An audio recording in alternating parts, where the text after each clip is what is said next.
চলে গেলেন বাংলাদেশের অকৃত্রিম বন্ধু ভারতের সাবেক রাষ্ট্রপতি প্রণব মুখার্জি। দুই বাংলায় বিষাদের ছায়া, রাষ্ট্রীয় শোক ঘোষণা দিল্লি। 25 থেকে 80% পর্যন্ত রেলের ভাড়া বৃদ্ধির প্রস্তাব, সিদ্ধান্ত চূড়ান্ত হয়নি এখনো। সড়কে কাল থেকে আগের ভাড়ায় ফিরছে গণপরিবহন।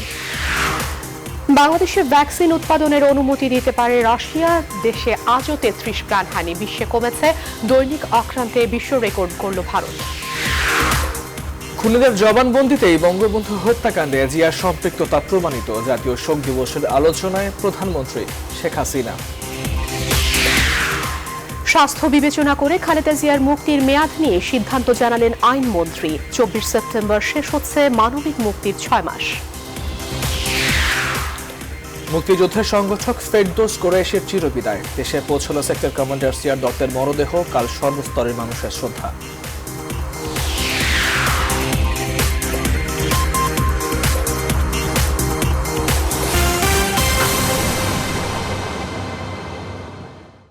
রেইনবো অলরাউন্ডার এক্সটেরিয়র পেইন্ট, বাংলাদেশের আবহাওয়া উপযোগী একমাত্র পেইন্ট।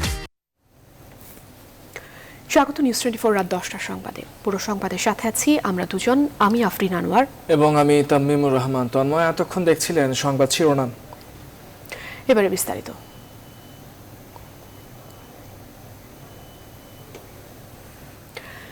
ভারতের সাবেক রাষ্ট্রপতি প্রণব মুখার্জি আর নেই। দিল্লির আর্মি হাসপাতাল রিসার্চ অ্যান্ড রেফারেলি চিকিৎসাধীন অবস্থায় তিনি শেষ নিঃশ্বাস ত্যাগ করেন। মৃত্যুকালে বয়স হয়েছিল প্রায় 84 বছর। সোমবার বিকেল 5:45 তার পুত্র অভিজিৎ মুখার্জি টুইট করে এ খবর জানিয়েছেন। তার মৃত্যুতে ভারতে 7 দিনের রাষ্ট্রীয় শোক ঘোষণা করা হয়েছে। গেল 9 আগস্ট বাড়ির শৌচাগারে পড়ে গিয়ে মাথায় আঘাত পেয়েছিলেন সাবেক এই রাষ্ট্রপতি। এরপর থেকেই দিল্লির সেনা হাসপাতালে ভর্তি ছিলেন তিনি। করোনা ভাইরাসেও আক্রান্ত হন। স্নায়ুঘটিত সমস্যা দেখা দেয়ায় গেল 10 আগস্ট তার মাথায় অস্ত্রোপচার করা হয়। 13 আগস্ট থেকে কোমায় ছিলেন। প্রণব মুখার্জির মৃত্যুতে গভীর শোক প্রকাশ করেছেন রাষ্ট্রপতি রামনাথ কোবিন্দ ও প্রধানমন্ত্রী নরেন্দ্র মোদী।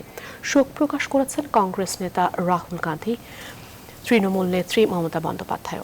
শোক জানিয়ে টুইটে নরেন্দ্র মোদী বলেছেন, ভারতের উন্নয়নের গতি প্রকৃতিতে অলঙ্ঘনীয় চিহ্ন রেখে গেছেন তিনি। রাহুল গান্ধী বলেছেন, বাংলার রাজনীতির ক্ষুদ্র পরিসর ছাপিয়ে সর্বভারতীয় আঙিনায় অতি সহজেই বিচরণ করেছেন প্রণব বাবু। টুইটে মমতা জানিয়েছেন, দশকের পর দশক পিতৃসম ছিলেন প্রণব মুখার্জি।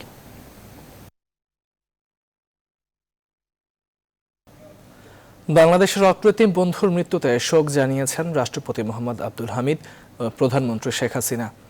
শোক বার্তায় প্রধানমন্ত্রী বলেছেন, বাংলাদেশের মহান মুক্তিযোদ্ধা একজন রাজনীতিবিদ ও আমাদের পরম সুহৃদ হিসেবে প্রণব মুখার্জির অনন্য অবদান কখনো ভোলার নয়। আমি সবসময় মুক্তিযুদ্ধে তার অসামান্য অবদান শ্রদ্ধার সাথে স্মরণ করি। 15ই আগস্টের স্মৃতি স্মরণ করে শেখ হাসিনা বলেন, জাতির পিতাকে হত্যার পর ভারতে নির্বাসিত থাকাকালীন প্রণব মুখার্জি সব সময় সহযোগিতা করেছেন। প্রধানমন্ত্রী বলেন, প্রণব মুখার্জির মৃত্যুতে ভারত হারালো একজন বিজ্ঞ ও দেশপ্রেমিক নেতাকে, আর বাংলাদেশ হারালো একজন আপনজনকে।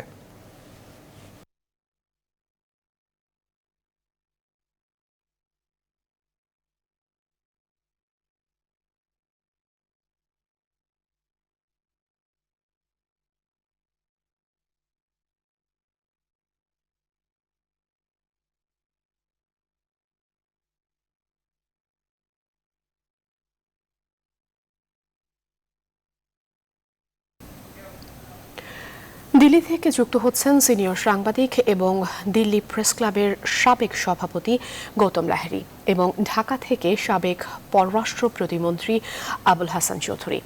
আমরা শুরুতেই চলে যাব দিল্লিতে, সেখানে রয়েছেন গৌতম লাহিড়ী।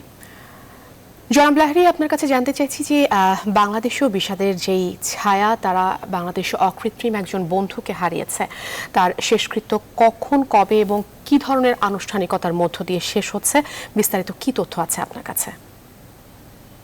দেখুন, এটা অত্যন্ত দুর্ভাগ্যের বিষয় যে এমন সময় সাবেক রাষ্ট্রপতি, যিনি ভারতের রাষ্ট্রনেতাই শুধু নন,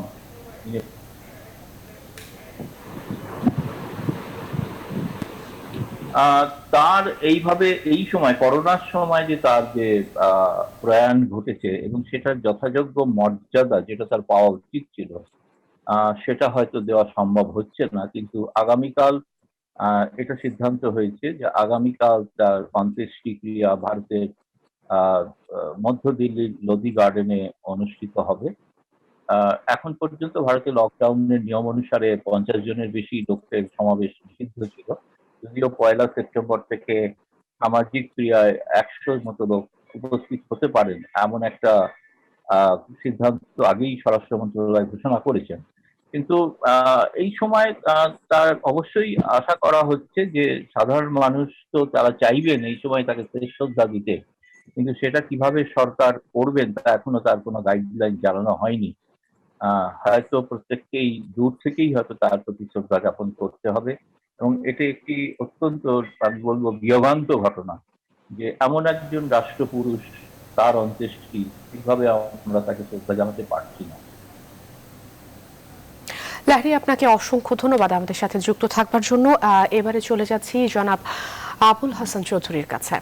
বাংলাদেশের অকৃত্রিম এই বন্ধুর অবদানকে আসলে কিভাবে মূল্যায়ন করবেন আপনি? ধন্যবাদ। দীর্ঘদিন ধরে উনি ছিলেন বাংলাদেশের একজন আন্তরিক এবং অকৃত্রিম বন্ধু। আমাদের সম্মানিত রাষ্ট্রপতি তিনি বাংলাদেশের স্বাধীনতা যুদ্ধের কথা স্মরণ করেছেন। বাংলার নেত্রী মাননীয় প্রধানমন্ত্রী সর্বকালের সর্বশ্রেষ্ঠ বাঙালি জাতির জনক বঙ্গবন্ধুর কন্যা শেখ হাসিনা বিয়োগাত্মক 15ই আগস্টের ঘটনার পর যে ভালোবাসা যে মমত্ব বোধ পেয়েছেন প্রণব মুখার্জির কাছ থেকে, সেটার কথা তিনি বলেছেন। আমি যখন দলের একজন কর্মী ছিলাম, আমার সাথে যতবার এই শ্রদ্ধেয় নেতার প্রয়াত নেতার দেখা হয়েছে, আমি লক্ষ্য করেছি বাংলাদেশের প্রতি তার অগাধ ভালোবাসা, এবং মাননীয় প্রধানমন্ত্রী শেখ হাসিনার পরিবারকে তিনি একেবারেই নিজের পরিবারের সদস্যের মতো মনে করতেন, প্রত্যেক সদস্য। আমি এটাও লক্ষ্য করেছি নানা বিষয়ে মন্ত্রী হিসাবেই হোক, বিরোধী দলের সদস্য হিসাবেই হোক, পররাষ্ট্রমন্ত্রী হিসাবেই হোক, এবং সর্বোপরি রাষ্ট্রপতি হিসাবেই হোক, বাংলাদেশের সাথে স্বাধীন সার্বভৌম বাংলাদেশ যার উষা লগ্নে ভারতের একটা বিরাট ভূমিকা ছিল, প্রণব মুখার্জি চেয়েছেন আমাদের সমস্যা যেন দিল্লি সংবেদনশীল হৃদয় দিয়ে দৃষ্টি দিয়ে দেখে এবং সমাধানের দিকে এগিয়ে যায়। তাই আমি এই দেশের একজন নাগরিক হিসাবে একান্তভাবে শ্রদ্ধা নিবেদন করছি। যদিও ভারতের বিশিষ্ট সাংবাদিক জনাব গৌতম লাহিড়ী বলেছেন যে কোভিডের কারণে আনুষ্ঠানিকতার যদিও কিছুটা ঘাটতি হবে, আমি নিশ্চিত যে আন্তরিকতার কোনো ঘাটতি হবে না। আমাদের দেশে, বাংলাদেশে এবং ভারতে দীর্ঘদিন তার দীর্ঘ রাজনৈতিক জীবন, সেটা আলোচনার শুরু করা যায়, শেষ করা অনেক সময়ের ব্যাপার। তার প্রতি শ্রদ্ধা আমাদের সকলের থাকবে, বাংলাদেশের জনগণ, বাংলাদেশের সরকার, বাংলাদেশের মানুষের। একই সাথে আরো দুইটা শোক সংবাদ আপনাদের মাধ্যমে এবং আজ সন্ধ্যা থেকে পেয়েছি। শ্রদ্ধেয় মরহুম নেতা ফেরদৌস কুরেশি চলে গেছেন, তার আত্মার মাগফিরাত কামনা করছি। জেনারেল সিআর দত্ত, মুক্তিযুদ্ধে তার একটা বিশিষ্ট ভূমিকা ছিল, তার স্মৃতির প্রতি আমি গভীর শ্রদ্ধা নিবেদন করছি। আবারও বলবো, বাংলাদেশের নেতৃবৃন্দের সাথে, রাজনৈতিক নেতৃবৃন্দের সাথে অনেকেরই আমাদের সুসম্পর্ক আছে, কিন্তু ভারতের রাজনীতিতে প্রয়াত সিদ্ধার্থ শঙ্কর রায়ের হাত ধরে যে মানুষটি কেন্দ্রীয়ভাবে তার আত্মপ্রকাশ করেন, আমার মনে হয় একটা রাজনীতির প্রথম লগ্ন থেকেই তিনি বাংলাদেশের সাথে একটা গভীর বন্ধুত্ব সৃষ্টি এবং স্থাপনের প্রয়াস। জনাব আবুল হাসান চৌধুরী, আপনাকে অসংখ্য ধন্যবাদ আমাদের সাথে যুক্ত থাকবার জন্য। আমাদের সাথে যুক্ত ছিলেন এতক্ষণ দিল্লি থেকে সিনিয়র সাংবাদিক গৌতম লাহিড়ী। তিনি আসলে জানাচ্ছিলেন যে যেহেতু ভারত করোনা ভাইরাস নিয়ে এখন খুবই ভয়াবহ একটি সময় পার করছে, এর মধ্য দিয়ে প্রণব মুখার্জির যেই শেষকৃত্য সেটা আসলে কতটা আনুষ্ঠানিকতার মধ্য দিয়ে এবং শ্রদ্ধার সাথে সম্পন্ন করা সম্ভব হবে তার যথাযথ চেষ্টা চালিয়ে যাওয়া হচ্ছে। এবং সেই সাথে বাংলাদেশ থেকে আমাদের সাথে যুক্ত ছিলেন সাবেক পররাষ্ট্র প্রতিমন্ত্রী আবুল হাসান চৌধুরী। তিনিও কিন্তু জানিয়েছেন যে বাংলাদেশ এবং বাংলাদেশের জনগণ তারা গভীর শ্রদ্ধার সাথে স্মরণ করবে ভারতীয় এই সাবেক রাষ্ট্রপতিকে। ভারতের রাজনীতিতে যে কয়েকজন মানুষ রাজনৈতিক সাধনায় সিদ্ধি লাভ করেছেন, প্রণব মুখার্জি ছিলেন তাদের মধ্যে অন্যতম।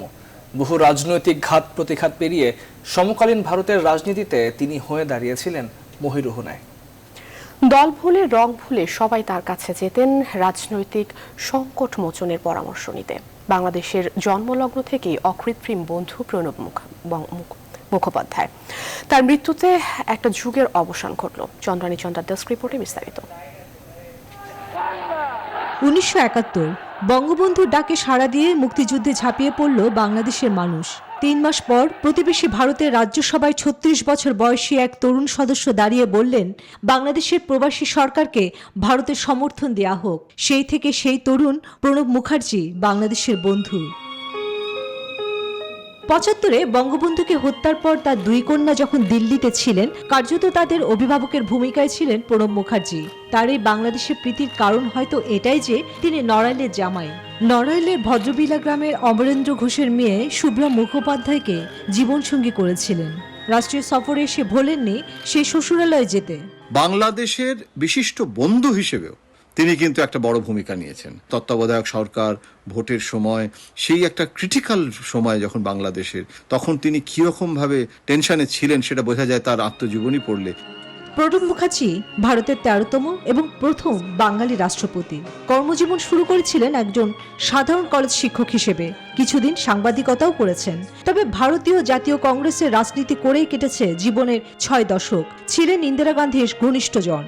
অর্থ ও প্রতিরক্ষার মতো গুরুত্বপূর্ণ মন্ত্রণালয়ের দায়িত্ব পালন করেছেন। 2012 সালে তিনি রাষ্ট্রপতি নির্বাচিত হন। সর্বসম্মতি তৈরি করা রাজনীতিতে বিশ্বাস করতেন, যে কারণে ভারতের এক মৌর্য সাম্রাজ্যের সময়কার এক কূটনীতিবিদ চাণক্যের নামে তাকে বলা হতো। প্রণব মুখার্জি আধুনিক ভারতের রাজনীতির চাণক্য। প্রাক্তনী রাষ্ট্রপতি জন্ম 1935 সালে 11 ডিসেম্বর পশ্চিমবঙ্গের বীরভূম জেলার মিরাটি গ্রামে। তার বাবার নাম কামদা কিঙ্কর মুখোপাধ্যায়, মায়ের নাম রাজলক্ষ্মী দেবী। শত ব্যস্ততার মধ্যেও লিখতেন প্রণব। সাম্প্রতিককালে তার লেখা দ্য কোয়ালিশন ইয়ার্স বইটি ভারত বাংলাদেশ 2 দেশেই ঝড় তোলে। তার রাজকপালে জুটেছে বিচিত্র সম্মান। 2013 সালে ঢাকা বিশ্ববিদ্যালয়ের সাম্মানিক ডক্টরেট অফ ল ডিগ্রি সহ বাংলাদেশের 2য় সর্বোচ্চ বেসামরিক পুরস্কার বাংলাদেশ মুক্তিযুদ্ধ সম্মাননা পান প্রণব মুখার্জি। দেশের প্রতি অবদানের জন্য তাকে ভারতের 2য় সর্বোচ্চ বেসামরিক সম্মান পদ্মভূষণ ও শ্রেষ্ঠ সাংসদ পুরস্কারে ভূষিত করা হয়। গত বছর স্ত্রী বিয়োগ ঘটে তার।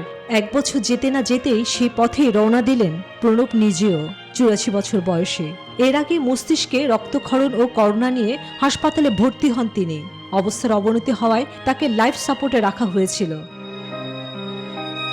তার মৃত্যুতে বসুন্ধরা গ্রুপ গভীর শোক প্রকাশ করেছে। সমবেদনা জানিয়েছে তার পরিবার ও ভারতের জনগণের প্রতি।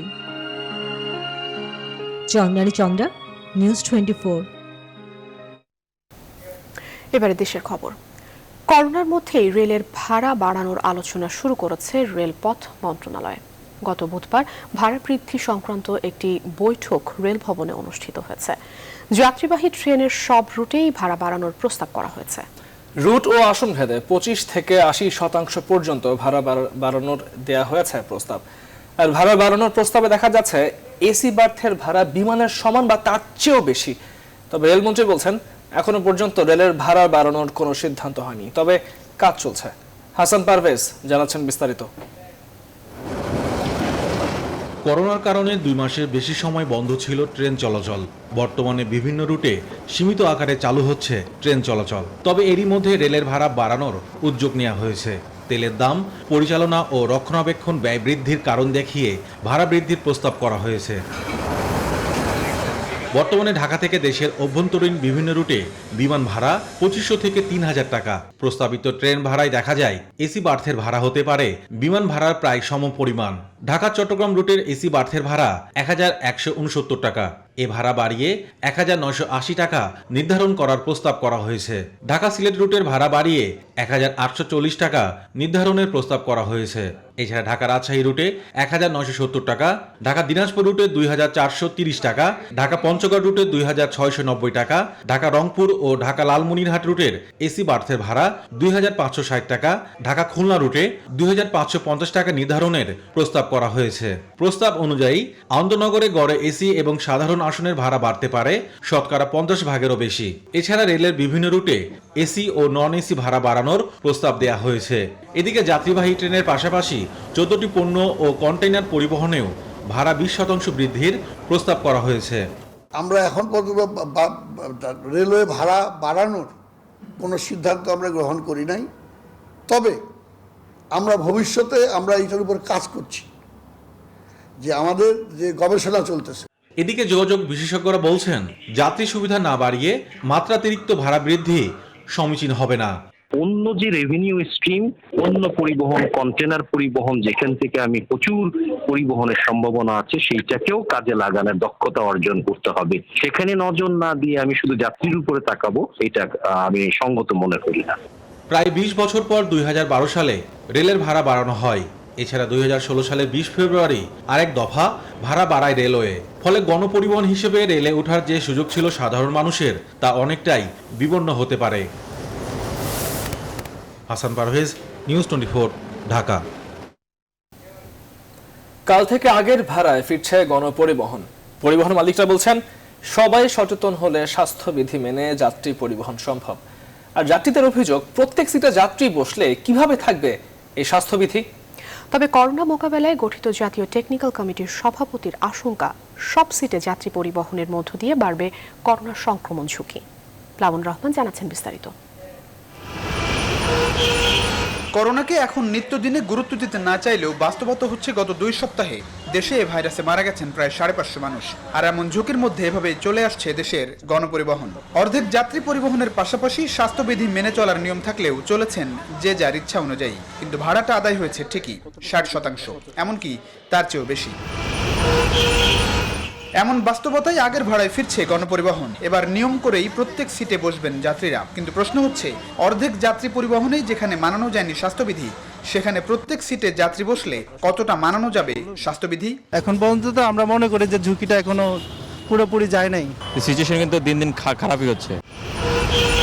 সারা দেশে গণপরিবহন নেতাদের জোর দাবি, যাত্রীরা সচেতন হলেই নাকি শতভাগ স্বাস্থ্যবিধি মেনে গণপরিবহন পরিচালনা সম্ভব। আমরা সর্বোচ্চ চেষ্টা করবো যাতে ঝামেলা না হয় এবং অতিরিক্ত যাত্রী যাতে বাসে না ওঠে। স্বাস্থ্যবিধি মেনে চলার জন্য যেরকম আমরা আমাদের স্টাফদেরকে আমরা নির্দেশনা দিয়েছি, তার সাথে সাথে যাত্রী সাধারণকেও আমরা রিকোয়েস্ট করব, তারাও যদি সহযোগিতা করে, সকলের সহযোগিতায় কিন্তু একটা জিনিস এগিয়ে যাবে। তবে প্রত্যেক সিটে যাত্রী পরিবহন হলে কোনোভাবেই স্বাস্থ্যবিধি মেনে চলার সুযোগ থাকবে না বলে মনে করেন করোনা মোকাবেলায় গঠিত জাতীয় টেকনিক্যাল কমিটি। বরং এমন সিদ্ধান্ত বাস্তবায়নে বাড়তে পারে করোনার সংক্রমণ।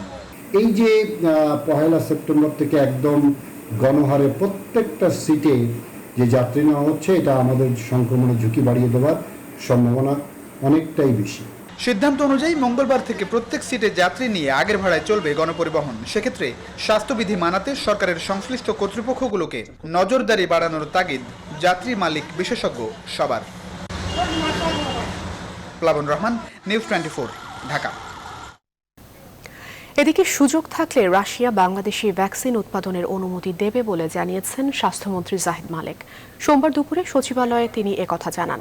স্বাস্থ্যমন্ত্রী বলেন, সক্ষমতার প্রশ্ন নিয়ে এরই মধ্যে বাংলাদেশকে চিঠি দিয়েছে রাশিয়া। এ নিয়ে ঢাকায় দেশটির রাষ্ট্রদূতের সাথে বাংলাদেশ সরকারের কথাবার্তাও হয়েছে। এছাড়া অক্সফোর্ডের ভ্যাকসিন দেওয়ার প্রতিশ্রুতি বাংলাদেশ পেয়েছে। এই ভ্যাকসিন ভারতের সেরাম কোম্পানি উৎপাদন করছে।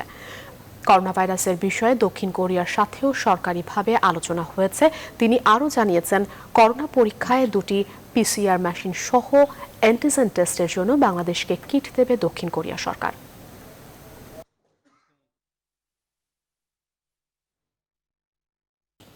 এবার দেশে করোনা পরিস্থিতির খবর। গেল 24 ঘন্টায় দেশে করোনা ভাইরাসে আক্রান্ত হয়ে মারা গেছেন আরও 33 জন।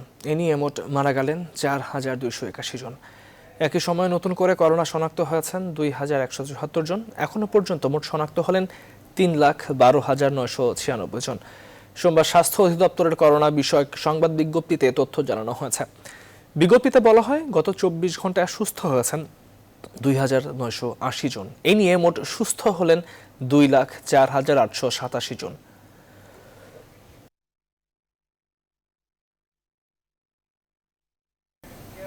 অন্যদিকে করোনা বিশ্বজুড়ে গেল 24 ঘন্টায় আগের দিনের চেয়ে আক্রান্ত ও প্রাণহানির সংখ্যা কমলেও পরপর দুদিন সর্বোচ্চ সংক্রমণে পূর্বের সব রেকর্ড ভেঙেছে ভারত। একদিনে আক্রান্ত হয়েছে ৭৯,৪৫৭ জন। দ্বিতীয় দফায় ভাইরাস সংক্রমণের ব্যাপারে আতঙ্কের মধ্য দিয়ে পার করছে স্পেনের নাগরিকরা। এদিকে হংকংয়ে গণহারে করোনা পরীক্ষার সিদ্ধান্ত বয়কটের আহ্বান জানানো হলেও পরীক্ষার জন্য নিজেদের নাম নিবন্ধন করেছেন শহরটির প্রায় 4,20,000 বাসিন্দা।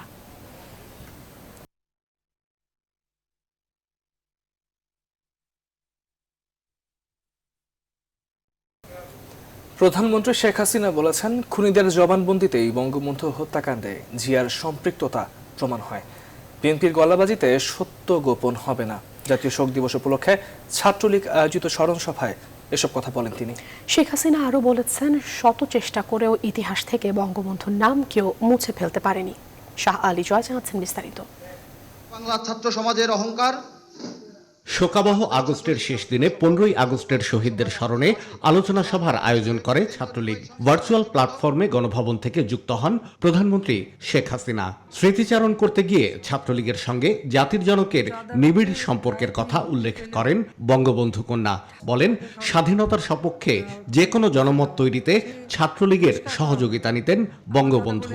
এটা আমার নিজের এখনো মনে আছে, যেমন স্লোগান দেওয়ার সময় বলেছে যে এই স্লোগানটা আজকে মাটি নিয়ে যাও, ধীরে ধীরে মহাসমাজে নাও। 15ই আগস্টের স্মৃতিচারণে শেখ হাসিনা বলেন, বঙ্গবন্ধুর জনপ্রিয়তাকে ক্ষুণ্ণ করতে না পেরে, তাকে জনবিচ্ছিন্ন না করতে পেরে হত্যা করে ঘাতকরা। আজকে বিএনপি যতই গলাবাজি করুক, সত্যকে তারা চাপা দেবে কিভাবে? কর্নেল ফারুক আর রশিদ বিবিসির অ্যান্থনি মাসকারনাহাসের সাথে যে ইন্টারভিউ দেয়, সেখানে তারা নিজেরাই বলছে যে জিয়া তাদের সাথে ছিল, জিয়া তাদেরকে এগিয়ে যেতে বলছে এবং জিয়া তাদেরকে সব রকম সহযোগিতা করেছে। কাজে বিএনপি এখন এটা অস্বীকার করতে পারে না। প্রধানমন্ত্রী বলেন, জিয়াউর রহমান বঙ্গবন্ধু হত্যার ষড়যন্ত্র করেছে, মুক্তিযুদ্ধের চেতনা মুছে ফেলতে চেয়েছে, এমনকি ছাত্র সমাজকেও বিপথগামী করেছে। মেধাবী ছাত্র এক হাতে পুরস্কার দিয়েছে, আর এক হাতে অস্ত্র অর্থ তুলে দিয়েছে, তাদেরকে ব্যবহার করেছে, তাদেরকে বিভিন্নভাবে সেই হজে নেওয়ার জন্য বঙ্গবন্ধু কিনলেন জাহাজ, কি হিজবুল বাহার, আর সেই জাহাজে প্রমোত্তরী হিসেবে ব্যবহার করলো জিয়াউর রহমান। আমাদের ছাত্রছাত্রীদের নিয়ে সেখানে প্রমোত্তরী করলো। বৈশ্বিক মহামারী করোনা মোকাবেলায় দেশের মানুষের পাশে ছাত্রলীগ যেভাবে দাঁড়িয়েছে তার প্রশংসা করেন সরকার প্রধান। বলেন, দেশের জন্য মানুষের জন্য কাজ অব্যাহত রাখতে হবে ছাত্র সমাজকে। বঙ্গবন্ধু কিনলেন Shah Ali Joy, news 24, Dhaka. BNP chairperson Begum Khaleda জিয়ার মুক্তির মেয়াদ বাড়ানোর আবেদন স্বরাষ্ট্র মন্ত্রণালয় থেকে আইন মন্ত্রণালয়ে এখনো পৌঁছায়নি বলে জানিয়েছেন আইনমন্ত্রী আনিসুল হক। তবে তার স্বাস্থ্যের অবস্থা ও আবেদনে কি আছে তা দেখে মুক্তির বিষয়ে বিবেচনার কথা জানিয়েছেন মন্ত্রী। একই সঙ্গে তিনি উল্লেখ করেন, খালেদা জিয়া জামিনে নেই। পরিবারের আবেদনের ভিত্তিতে তার সাজা স্থগিত করা হয়েছে 6 মাসের জন্য। হাসান কামরুলের রিপোর্টে বিস্তারিত। আগামী 25 সেপ্টেম্বর খালেদা জিয়ার মুক্তির মেয়াদ শেষ হচ্ছে, তাই সময় বাড়াতে আবারও আবেদন করেন তার ভাই শামীম এসকান্দার। মঙ্গলবার ওই আবেদন জমা হয় স্বরাষ্ট্র মন্ত্রণালয়ে। সেখান থেকে পরীক্ষা নিরীক্ষার জন্য সেটি পাঠানো হয় আইন মন্ত্রণালয়ে। তবে এখনও সেই আবেদন মন্ত্রণালয়ে পৌঁছায়নি বলে জানান আইনমন্ত্রী আনিসুল হক। সোমবার সচিবালয়ে গণমাধ্যমের সঙ্গে কথা বলেন তিনি। বিএনপি চেয়ারপারসনের শারীরিক অবস্থা ও আবেদন পর্যালোচনার পর মুক্তির বিষয়টি বিবেচনা করা হবে বলে জানান মন্ত্রী। মাননীয় স্বরাষ্ট্রমন্ত্রী আমাকে বলেছেন যে তিনি একটি দরখাস্ত পেয়েছেন, যে যেহেতু আগামী সেপ্টেম্বরের 24 তারিখ এই 6 মাস শেষ হয়ে যাবে, তারা সেটার এক্সটেনশন চেয়েছে। তিনি আমার কাছে পাঠিয়েছেন, এটা এখনো আইন মন্ত্রণালয়ে এসে পৌঁছায় নাই, পৌঁছালে আমরা বিবেচনা করব। দুর্নীতির মামলায় দণ্ডিত খালেদা জিয়ার অসুস্থতার কথা জানিয়ে চলতি বছরের শুরুতে সরকারের কাছে 3 বার আবেদন করে পরিবার। প্রধানমন্ত্রী শেখ হাসিনার নির্দেশে গেল 25 মার্চ 6 মাসের জন্য মুক্তি দেওয়া হয় তাকে। তবে এই সময়কালে বিদেশ যাত্রায় নিষেধাজ্ঞা দেয় সরকার। জিয়া অরফানেজ ট্রাস্ট ও জিয়ার চ্যারিটেবল ট্রাস্ট দুর্নীতি মামলায় 17 বছরের কারাদণ্ডে দণ্ডিত খালেদা 2018 সালের 8 ফেব্রুয়ারি থেকে কারাগারে বন্দী ছিলেন। হাসান কামরুল, নিউজ 24, ঢাকা। বাংলাদেশ সেনাবাহিনীর জলশিরি আবাসন প্রকল্প বাস্তবায়নের উন্নয়ন কাজে সার্বিক সহায়তা করবে বসুন্ধরা গ্রুপ। সোমবার সেনাবাহিনীর সদর দফতরে এ নিয়ে এক চুক্তি স্বাক্ষর অনুষ্ঠিত হয়। সেনাপ্রধান জেনারেল আজিজ আহমেদের উপস্থিতিতে চুক্তি স্বাক্ষর অনুষ্ঠানে জলশিরি আবাসন প্রকল্পের chairman major general Mohammad Abu Sayeed Siddique ও বসুন্ধরা গ্রুপের চেয়ারম্যান আহমেদ আকবর সোবহান নিজ নিজ পক্ষে চুক্তিপত্রে স্বাক্ষর করেন। চুক্তি স্বাক্ষর অনুষ্ঠানে বসুন্ধরা গ্রুপের চেয়ারম্যান আহমেদ আকবর সোবহান বলেন, সেনাবাহিনীর জলশিরি আবাসন প্রকল্পের সম্প্রসারণ ও উন্নয়নে বসুন্ধরা গ্রুপের পক্ষ থেকে সহযোগিতা করতে পেরে তিনি আনন্দিত। আশা করেন উভয় পক্ষের সহযোগিতায় এই প্রকল্পের বাস্তবায়ন নির্ধারিত সময়ের মধ্যেই শেষ হবে।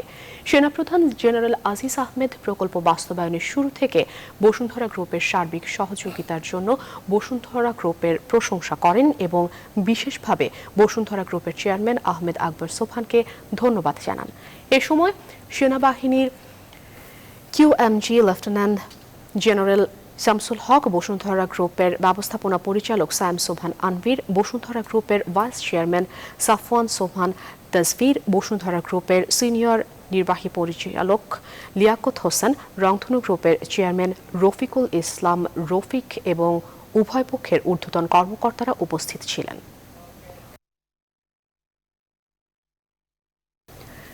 বিশিষ্ট সম্পাদক, সাংবাদিক, মুক্তিযুদ্ধের অন্যতম সংগঠক ও প্রগতিশীল গণতান্ত্রিক দল পিটিপির চেয়ারম্যান ডক্টর ফেরদৌস আহমেদ কোরেশি আর নেই। সোমবার বিকেলে রাজধানীর কুর্মিটোলা জেনারেল হাসপাতালে চিকিৎসাধীন অবস্থায় তিনি মারা যান। 60-এর দশকের মেধাবী ছাত্রনেতা ডক্টর কোরেশি তৎকালীন অবিভক্ত পাকিস্তান ছাত্রলীগের সভাপতি ছিলেন। 1961 সালে ডাকসুর ভিপিও নির্বাচিত হন। 6 দফা ও 11 দফা ভিত্তিক ছাত্র ও গণ আন্দোলন 69-এর গণ অভ্যুত্থানে ফেরদৌস আহমেদ কোরেশির ভূমিকা ছিল অবিস্মরণীয়। 71-এর মুক্তিযুদ্ধ চলাকালে মুক্তাঞ্চল থেকে মুক্তিযুদ্ধের মুখপাত্র হিসেবে দেশ বাংলা পত্রিকা বের করেন ডক্টর কোরেশি। 1978 সালে বিএনপি গঠিত হলে তিনি প্রথম যুগ্ম মহাসচিব ছিলেন। 2007 সালে তিনি পিডিপি গঠন করেন। দীর্ঘদিন ধরে বার্ধক্যজনিত নানা জটিলতায় ভুগছিলেন বর্ষিয়ান এই রাজনীতিক।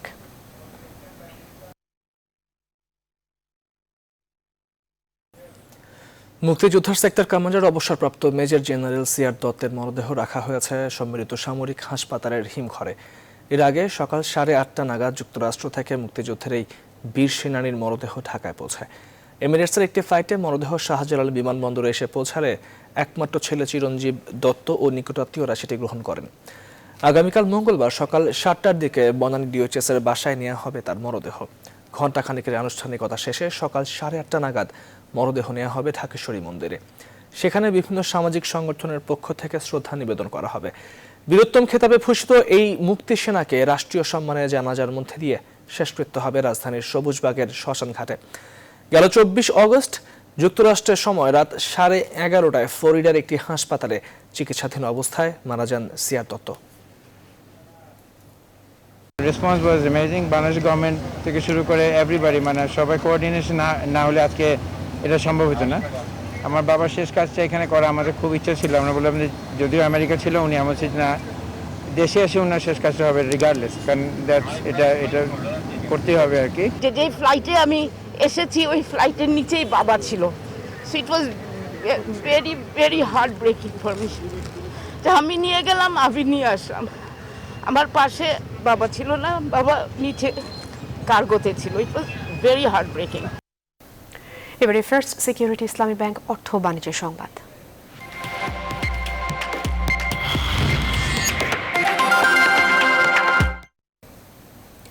শিল্পমন্ত্রী নুরুল মজিদ মাহমুদ হুমায়ুন জানিয়েছেন, অটোমোবাইল শিল্পের উন্নয়নে জাপান বাংলাদেশকে সহযোগিতা করতে যাচ্ছে।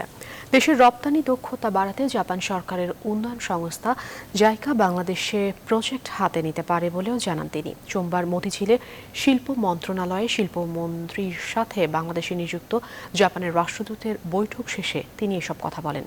বাংলাদেশ অটোমোবাইল ও অন্যান্য শিল্প খাতের উন্নয়নে জাপানের সহযোগিতার বিষয়ে এই বৈঠক হয়। শিল্প খাতের উন্নয়নে জাইকার বিশেষ ভূমিকা রাখার বিষয়ে আলোচনা হয় বৈঠকে। ওখানে চলছে, কাজ চলছে। ইসলামী ব্যাংকের ১৭তম সহ ৩টি উপশাখা ও ৪৩টি এজেন্ট ব্যাংকিং আউটলেট উদ্বোধন করা হয়েছে। ভার্চুয়াল প্ল্যাটফর্মে ব্যাংকের ম্যানেজিং ডিরেক্টর ও সিইও মোহাম্মদ মাহবুব উল আলম এগুলো উদ্বোধন করেন। অনুষ্ঠানে বিশেষ অতিথি হিসেবে উপস্থিত ছিলেন অ্যাডিশনাল ম্যানেজিং ডিরেক্টর মোহাম্মদ মুনির মাওলা। বর্তমানে ইসলামী ব্যাংকের ৩৫৭টি শাখা, ১০২টি উপশাখা ও ১৩৮১টি এজেন্ট ব্যাংকিং আউটলেট রয়েছে।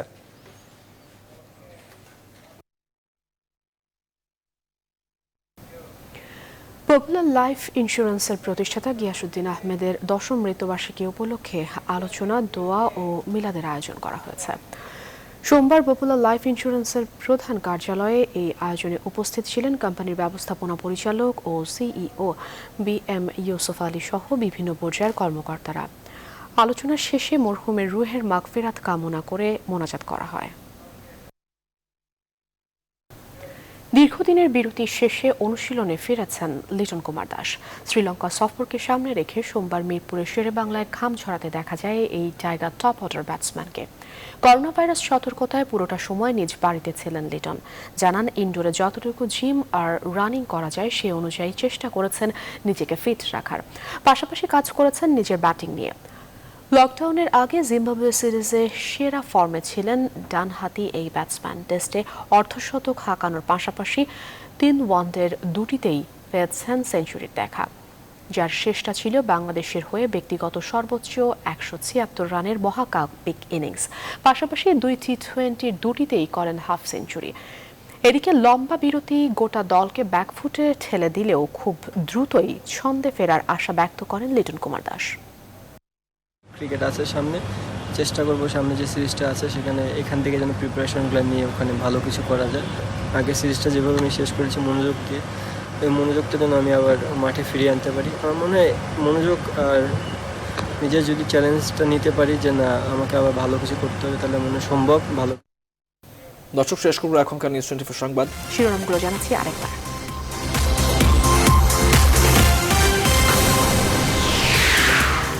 চলে গেলেন অকৃত্রিম বন্ধু ভারতের সাবেক রাষ্ট্রপতি প্রণব মুখার্জি। 2 বাংলায় বিষাদের ছায়া, রাষ্ট্রীয় শোক ঘোষণা দিল্লি ও ঢাকার।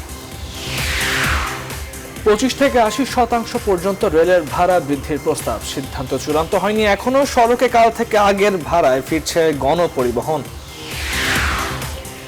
বাংলাদেশে ভ্যাকসিন উৎপাদনের অনুমতি দিতে পারে রাশিয়া। দেশে আজও 33 প্রাণহানি, বিশ্বে কমেছে দৈনিক আক্রান্তের, বিশ্ব রেকর্ড ভাঙল ভারত। খুনিদের জবানবন্দিতেই বঙ্গবন্ধুর হত্যাকাণ্ডে জিয়ার সম্পৃক্ততা প্রমাণিত, জাতীয় শোক দিবসের আলোচনায় প্রধানমন্ত্রী শেখ হাসিনা। স্বাস্থ্য বিবেচনা করে খালেদা জিয়ার মুক্তির মেয়াদ নিয়ে সিদ্ধান্ত জানালেন আইনমন্ত্রী। 24 সেপ্টেম্বর শেষ হচ্ছে মানবিক মুক্তির 6 মাস। মুক্তিযুদ্ধের সংগঠক ফেরদৌস কুরাইশির চিরবিদায়, দেশে পৌঁছল সেক্টর কমান্ডার সিয়ার দত্তের মরদেহ। কাল সর্বস্তরে মানুষের শ্রদ্ধা। আর এর মধ্য দিয়ে শেষ করছি নিউজ 24 রাত 10টার সংবাদ।